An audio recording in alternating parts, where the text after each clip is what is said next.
Before diving into this incredible story, consider subscribing to the channel and hitting the bell.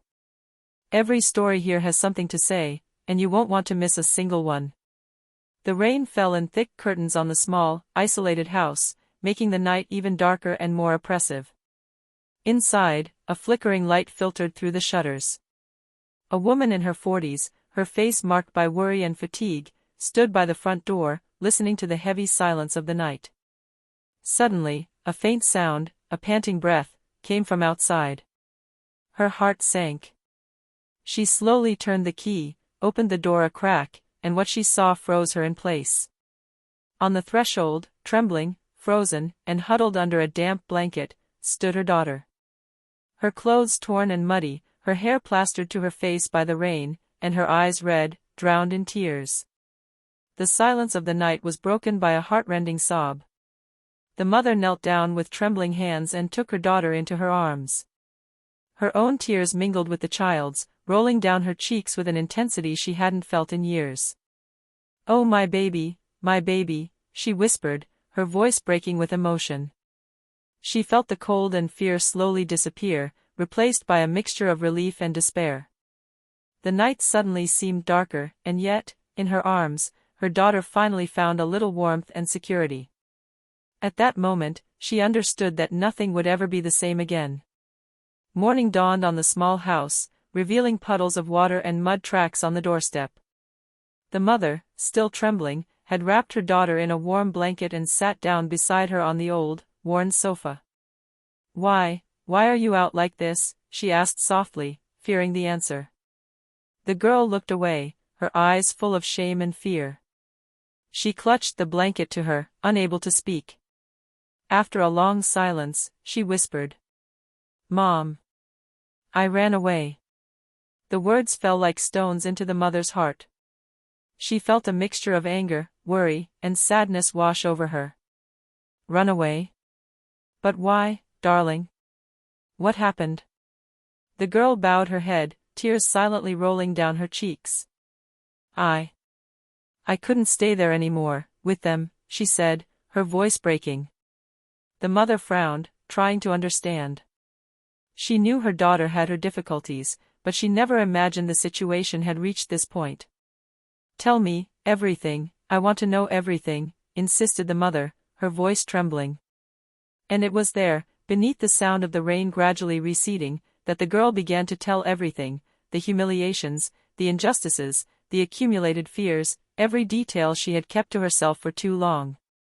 The mother listened, holding her daughter close, her heart aching at each revelation. She knew then that that night had changed their lives forever.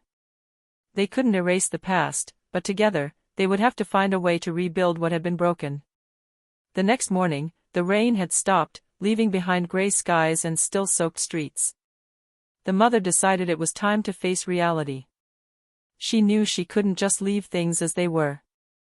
"Listen to me," she said softly but firmly, "we need to understand what made you run away. I can't protect you if I don't know what happened." The girl, still fragile, wiped away her tears and finally recounted the worst, the constant humiliation at school, the mockery of other children and even adults, and the weight of the secrets she had carried alone. She also spoke of the adult who had taken advantage of her vulnerability, a seemingly benevolent but actually manipulative neighbor. The mother felt her blood run cold. Every word her daughter said was like a knife stab. She had protected her daughter her entire life, yet she had failed at this crucial moment. "We'll handle this together," she whispered. "No one will ever hurt you again, I promise." But the challenges were only just beginning. The runaway had attracted the attention of the neighborhood, and soon the police would be knocking on their door with questions. And then there was school, where the humiliations had left invisible but deep marks on the girl's heart. The mother understood that repairing these wounds would not be easy. Not only did she have to protect her, but she also had to restore her confidence, rebuild her life step by step. She took her daughter's hand, squeezing it tightly, as if to convey all her strength. "No matter what the future holds, you are not alone. We will face this together." And so it was that, under the gray morning sky, mother and daughter made a silent pact. They would survive this ordeal and rebuild their world, piece by piece. The following days were fraught with tension. The mother had decided that it was necessary to contact the school again to clarify the situation, but the very idea of returning to the place where her daughter had suffered seemed insurmountable. "You have nothing to fear," the mother said, squeezing her daughter's hand before walking through the school gates. "We'll face this together." As soon as they entered, they were greeted by curious glances, some sympathetic, others judgmental. Rumors had already begun to circulate about the runaway. The girl lowered her head, aware that every glance carried a judgmental quality. The director, a woman with a stern but attentive face, invited them into her office. "We've been informed of the incident," she said in a measured voice. "We want to understand what happened and help resolve the problem." The mother took a deep breath and calmly explained the whole situation, the humiliations, the mockery, her daughter's accumulated fear, and the mistakes the school had made in letting these actions go unpunished. The headmistress, touched but also concerned, promised to act, open an internal investigation and take steps to protect the girl in the future. But no sooner had they left the office than a few students approached, some with mocking expressions, others with misplaced curiosity. The girl felt a lump of fear rise in her chest, but her mother supported her. "Ignore them," she said. "You're stronger than they think." The confrontation left scars, but also a glimmer of hope. For the first time in a long time, the girl understood that her voice mattered, and that her mother would always be there to protect her. As the sun began to break through the clouds, they returned home, aware that the fight had only just begun, but ready to face it together. Back home, the girl collapsed on her bed, exhausted but unable to sleep. Every word exchanged at school echoed in her head like a painful echo. The fear of being judged, mocked, or rejected was still too strong. The mother, for her part, was beginning to feel the weight of the situation. Not only did she have to protect her daughter, but she also had to deal with the curious and sometimes hostile neighbors. Some were already whispering behind their backs, others were daring to make barely veiled remarks about the child's runaway status. "We can't let these rumors break you," the mother whispered, sitting on the bed next to her daughter. "People often judge without knowing, but we know the truth. And the truth is, you are brave." The girl nodded, but her eyes still betrayed her pain. She knew that every smile or remark from the neighbors became a reminder of what she had been through. That evening, as the house emptied of noise, a new threat surfaced. The manipulative neighbor, the one who had preyed on the girl's vulnerability, had learned that she had returned home. He tried to knock on the door, pretending to want to talk and sort things out. The mother, with a protective gesture, blocked the door and stared at the man with icy determination. "You are no longer welcome here. Understand?" The neighbor, surprised by this firmness, backed away, but the tension remained palpable. The mother knew it was only a warning. Other obstacles would come, more subtle, more dangerous. But she was ready. For her daughter, she would face anything. That night, the girl finally fell asleep, her heart heavy but a little more secure. She knew her mother would be there, always ready to fight the shadows of the past and protect what was most precious to them, their unbreakable bond. The following weeks were a mixture of efforts and small victories. The mother had contacted a school counselor and a child psychologist to help her daughter overcome the accumulated trauma.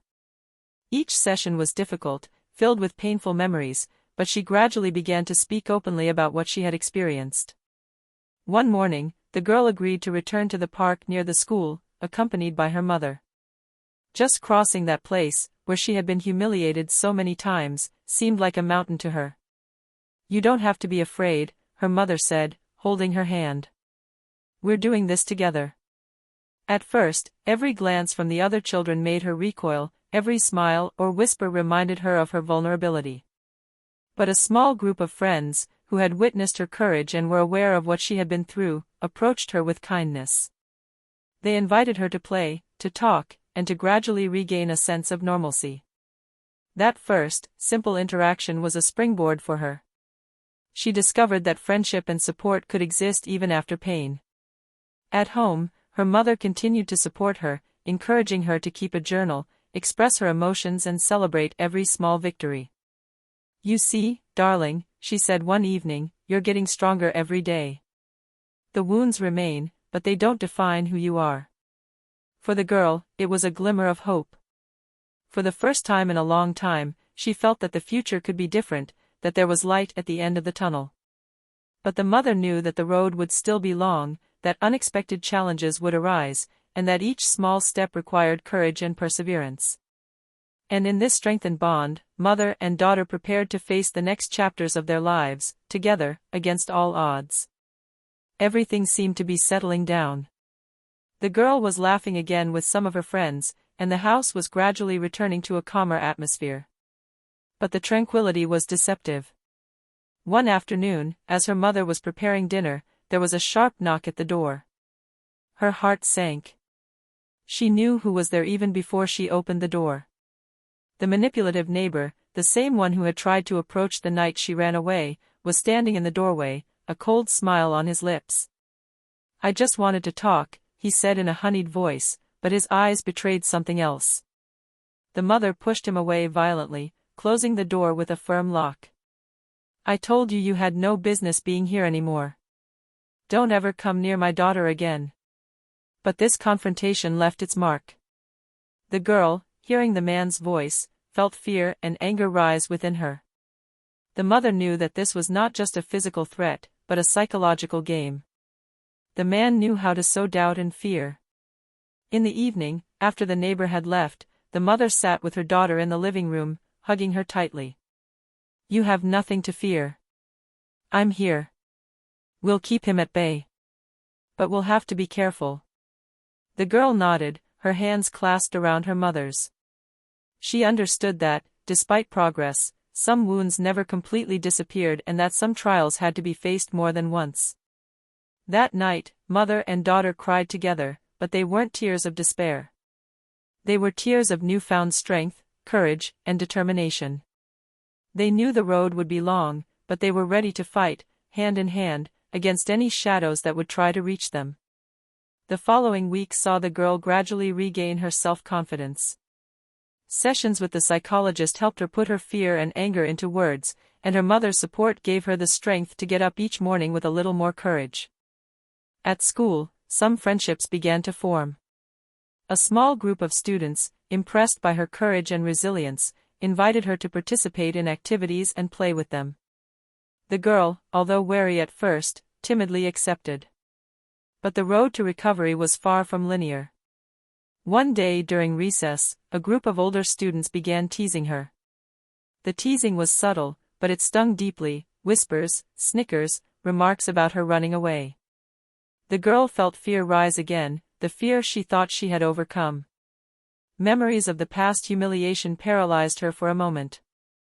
But instead of withdrawing, she took a deep breath and turned to her mother, who had come to pick her up after school.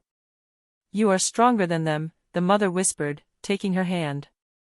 "Don't let their ignorance define you." At that moment, the girl realized that true strength lay not only in avoiding fear, but in confronting it. She straightened up, took a deep breath, and decided that she would no longer let anyone control her emotions. It was a small victory, but a crucial one. She was beginning to understand that rebuilding her life didn't mean erasing the wounds, but learning to walk in spite of them. That day left an indelible mark. She now knew that she could face judgments and trials with courage, as long as her mother was by her side. Just as the girl was beginning to feel a little safer at school, an unexpected event disturbed this fragile serenity. A new, strict, and inflexible teacher took charge of her class. His methods were harsh, and every mistake was reprimanded in front of the others. From the very first day, the girl faced public criticism. Every remark brought back memories of her past humiliations, and despite her progress, she felt her courage waver. The other students, unsure of how to react, remained silent. At home, she burst into tears, pouring out all her frustration and fear. "I can't do it, Mom. I'm not strong enough," she whispered, her voice breaking. The mother knelt before her, placing her hands on her shoulders. "Listen to me, darling. Strength doesn't mean never falling. It means getting back up, again and again. You've survived trials many couldn't even imagine.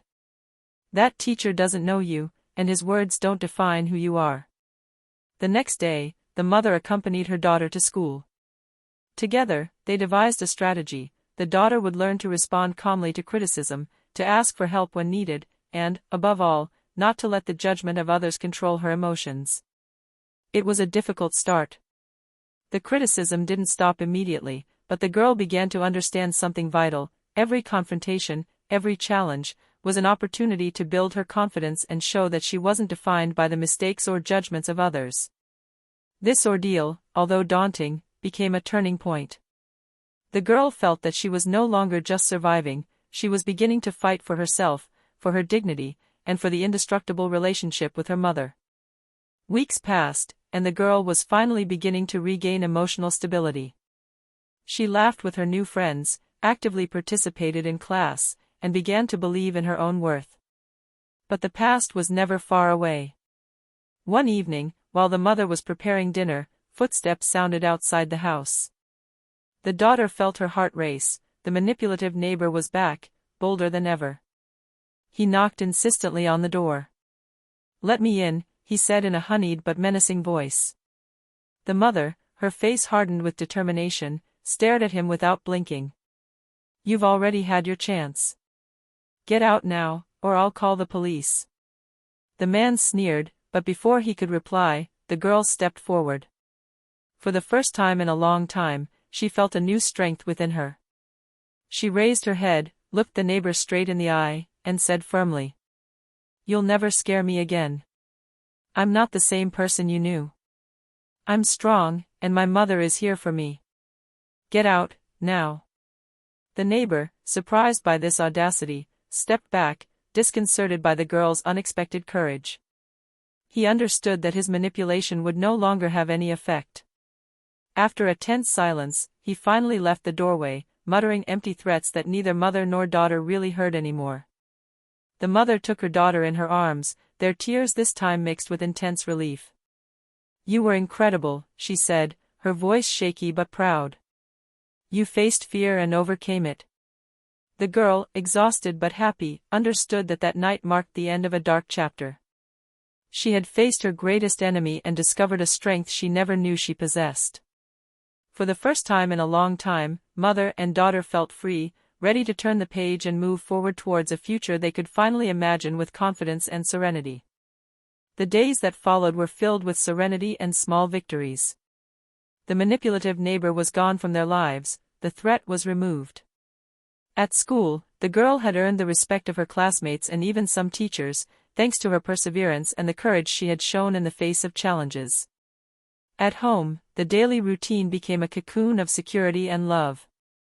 Laughter echoed through the walls again, and the girl, now more confident, shared her days with her mother, recounting her successes, her projects, and even her small frustrations, without ever fearing judgment. One evening, both sitting on the sofa, the mother looked at her daughter and felt an immense pride invade her. "Look at everything you've been through," she said softly. "And look at where you are today. You're strong, you're brave, and nothing and no one can change that." The girl smiled, her eyes shining, and snuggled up to her mother. "Thank you for never giving up on me, Mom. I know now that I can face anything, as long as you're there." Their bond, forged in fear and pain, had grown stronger than ever. The scars of the past remained, but they were no longer chains, they were marks of resilience, courage, and unconditional love. Through their trials, mother and daughter had discovered a simple but essential truth: no matter how dire the obstacles, love and determination could transform fear into strength, and pain into hope. As night fell gently over their home, they gazed out the window at the starlit sky, knowing that each new day would now be a chance to rebuild, to smile, and to live life to the fullest. Light, after so much darkness, had finally returned to their lives.